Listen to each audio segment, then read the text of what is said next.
April 25th, Hudson Taylor. When Christ said come, you came. When he says go, what will you do? Soaking wet, Hudson struggled into the fishing boat and finally collapsed on its rough bottom. Next to him lay a lifeless body. Shouting in Chinese, a group of angry fishermen stood over Hudson. One of them threw something wet at him, and it thumped his head. They snickered loudly and said, "Foreign devil forgot his hair." With that, a black fake braid splashed into the puddle around him. How did he get here? This is how it happened. A brisk wind blew the Chinese junk ship quickly along the waters bound for the city of Ningpo.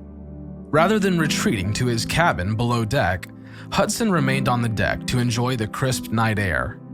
Traveling like this seemed luxurious compared to the arduous journey by foot he had made alone to the coast of Shanghai from the inland villages. Breathing in the cool salt air, he sat on a large coil of rope in order to rest his blistered feet. Nearby was another passenger, so Hudson introduced himself.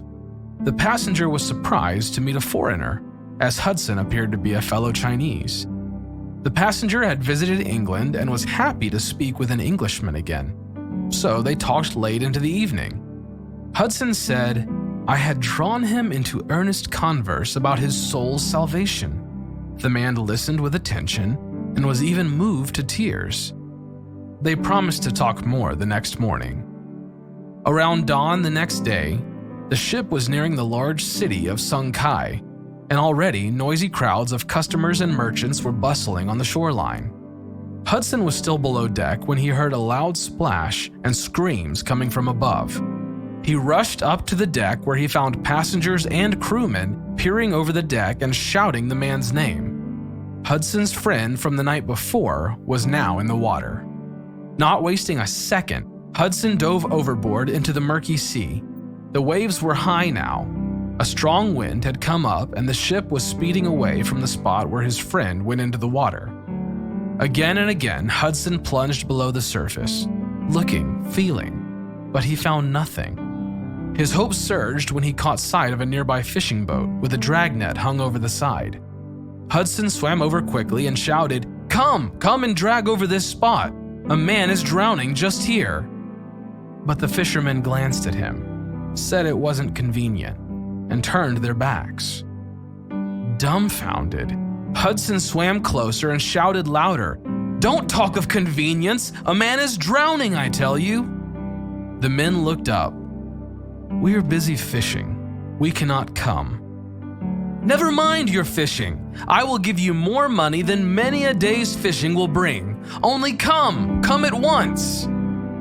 The fishermen finally came over and looked down at Hudson in the water. "How much money will you give us?" "Come, or it will be too late. I will give you $5. But they wanted 20, and it was only after Hudson offered all the money he had did the fishermen slowly let the net down where his friend had gone under. They drew his body out of the water and deposited him on the fishing boat. Hudson immediately began working to revive the man, but when he realized the man couldn't be revived, Hudson collapsed on the deck. Beside Hudson lay his Chinese braid, the one the fisherman had flung at him. It had come unwoven from his hair in the water and must have gotten swept up in the net with the man. Hudson shook his head. He couldn't even persuade a couple of fishermen to save a drowning man. How could he convince congregations of Christians rejoicing in their own security while millions perish for lack of knowledge? How could he convince them to come to China and help? But there beside him was that silly braid. It reminded him of He whose minute care counts the very hairs of our heads. As His servant, it was mine to obey and to follow Him, to go and to do the work. Hudson squeezed the sea out of the braid and stood to face the fishermen.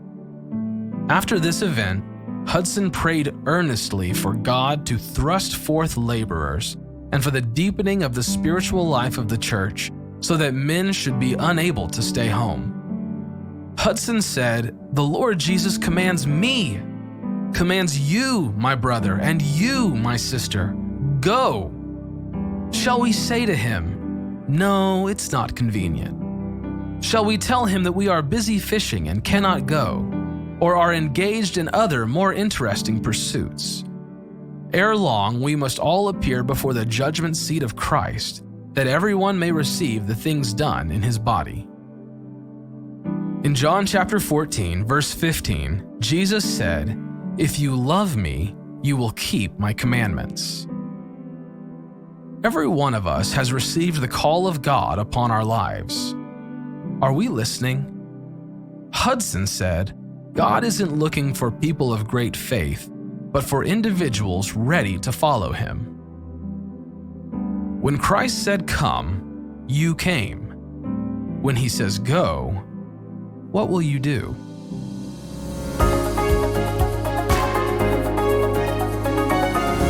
Hello, my name is George Morrison, Senior Pastor Emeritus of a church in Colorado, and now have a ministry called Truth and Life Ministries, ministering to leaders around the world. Our story today is Hudson Taylor, and I'm sure that many of us have heard of Hudson Taylor throughout our Christian life, and it has been an inspiration and a challenge in and of itself. Here was a man that gave up everything, and he goes as a pioneer to China. And since then, he has inspired literally thousands of people concerning the call that Christ might have on our life. Now, when we think about a call, I don't think we can think about the kind of call that Hudson Taylor had. I mean, every call is different. Here was a man that gave up everyone and went to a foreign country. But you know, we have a call in our lives to go where we live. And I'm always challenged by this because sometimes I get so involved in activities of life that I don't look at my surroundings or take the opportunities I should to speak up for Christ, period. So I guess our challenge today is not only to look at this story of Hudson Taylor, but look deep inside each and every one of us and really examine ourselves and said, are we making ourselves aware of our surroundings? And are we being a testimony and witness for Christ where we are? When Christ said, "Come," we came. When he said, "Go," what will you do? Thank you.